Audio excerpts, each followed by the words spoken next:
stipros skrējiens, tas ir piedzīvojums.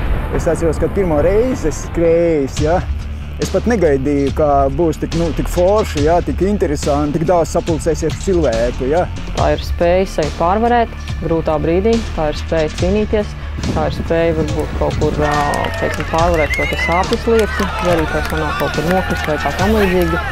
Un jā, neskatoties uz to, cīnīties un iet līdz galam. Un pat svarīgākais, ko es pirmajā skrējienā ievēroju, ka nav tā, ka viens aizskrien tur ar elkoņiem pa priekšu. Nē, tur ļoti kolēģiāli, tur palaid meitiem pa priekšu, padod roku un tā. Tāds ārkārtīgi forša noskaņa.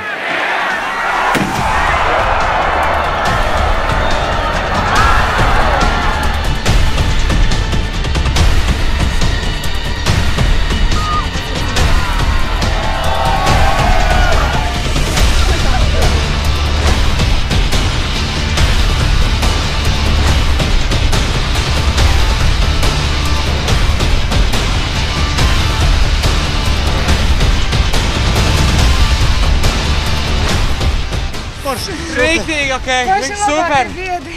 Viņam izvilka visur!